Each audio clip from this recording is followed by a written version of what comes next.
Agent है BJP के। और जो बोल रहे हैं उनसे पूछिए ना कि वो किनके एजेंट हैं।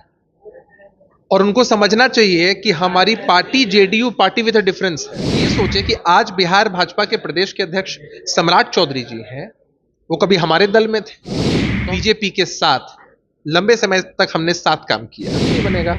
हम ब्लैकमेलिंग पॉलिटिक्स में तनिक भी विश्वास नहीं रखते हैं। अरे सत्याग्रह करके, नॉन कोऑपरेशन मूवमेंट करके, अहिंसा का मार्ग अपनाकर महात्मा गांधी जी इस देश को आजादी दिला सकते हैं।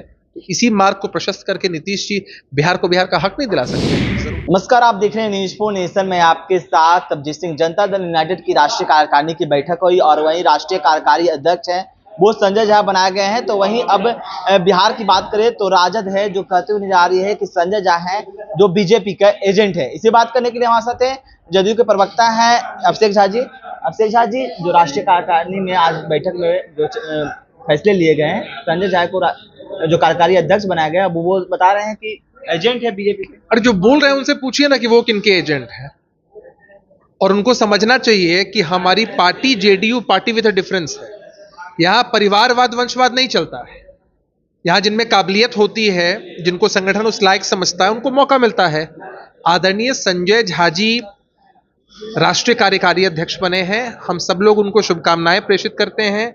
हम सब उनकी कार्यशैली से वाकिफ हैं। लंबे समय से उन्होंने पार्टी में अपना महत्वपूर्ण योगदान दिया है। एक लंबा राजनीतिक अनुभव उनका है। विभिन्न पदों को संभाला है, एमएलसी के रूप में, बिहार सरकार के मंत्री के रूप में, नीतीश कुमार जी के सहयोगी के रूप में, राज्यसभा के सांसद हैं, सदन में नेता हैं दल के।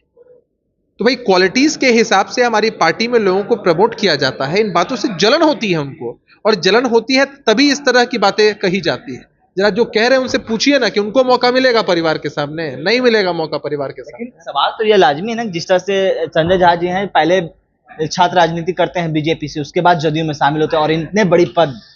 तो क्या हो गया इसमें? लोकतंत्र में हर किसी को अधिकार है अपने हिसाब से फैसले करने की। अगर हम ये सोचे कि आज बिहार भाजपा के प्रदेश के अध्यक्ष सम्राट चौधरी जी हैं, वो कभी हमारे दल में थे, तो हम क्या कहें कि भारतीय जनता पार्टी ने हमारे दल को प्राथमिकता दी? ऐसा नहीं होता है। आप बहुत बेहतर काम कर रहे हैं, इस चैनल में है, कल होके हो सकता है किसी और चैनल में बेहतर काम करे, वहां प्रमोट हो जाए, तो क्या एक ही चैनल का आप पर दावा रहेगा? ऐसा नहीं होता है। देखिए, हमारी पार्टी का एक बहुत नेचुरल और मजबूत अलायंस रहा है बीजेपी के साथ। लंबे समय तक हमने साथ काम किया है और उसी की बानगी आपने देखी कि जनता ने अपना आशीर्वाद दिया, अधिकांश सीटें हम जीते हैं।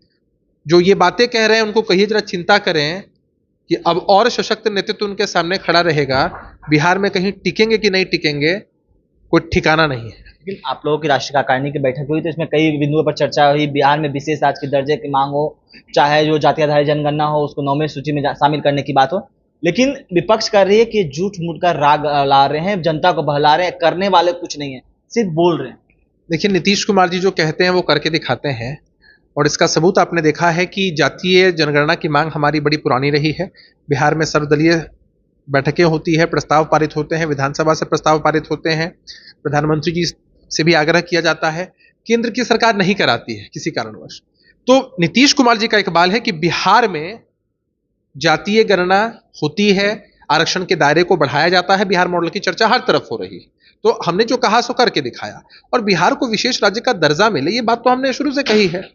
और जो सवाल उठा रहे हैं जो लोग कि ये शिगुफा है, आपको मैं याद कराना चाहता हूं 2004 में राष्ट्रीय जनता दल के 22 एमपी बिहार से, 2 झारखंड से थे, 24 एमपी थे। हमारे तो 12 ही एमपी है, 24 एमपी इनके थे।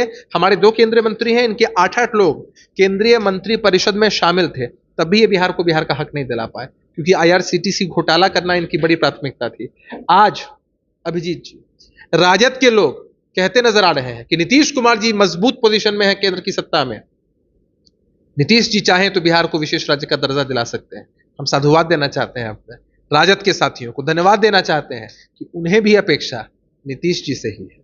तो नीतीश कुमार जी से अपेक्षा सबको है, और सबकी अपेक्षाओं के अनुरूप नीतीश जी काम करेंगे और करके दिखाएंगे। क्या दिलवा पाएंगे विशेष राज्य दर्जा? क्योंकि जिस तरह से कहा रहे विपक्ष ये भी कर रहे हैं कि आप लोग मजबूत स्थिति में है केंद्र में, तो आप लोग उस समय क्यों नहीं किए? जब शर्त आप समर्थन करें तो उस समय क्यों नहीं शर्त? देखिए, समर्थन हमारा बिना शर्त है। अगर इस तरह से कंडीशनल सपोर्ट सभी पार्टियां देने लग जाएं तो गठबंधन का कोई मतलब ही नहीं बनेगा। हम ब्लैकमेलिंग पॉलिटिक्स में तनिक भी विश्वास नहीं रखते हैं। हमारी स्ट्रैटेजी है कि हम एक मजबूत घटक दल के रूप में काम करें और अपनी मांग को पुरजोर तरीके से उठाएं। अरे सत्याग्रह करके, नॉन कोऑपरेशन मूवमेंट करके, अहिंसा का मार्ग अपनाकर महात्मा गांधी जी इस देश को आजादी दिला सकते हैं, तो इसी मार्ग को प्रशस्त करके नीतीश जी बिहार को बिहार का हक नहीं दिला सकते हैं? जरूर दिलाएंगे। तो क्या कुछ कर रहे थे जदयू के प्रवक्ता अभिषेक झा, आपने सुना। इस तमाम खबर न्यूज़ के साथ।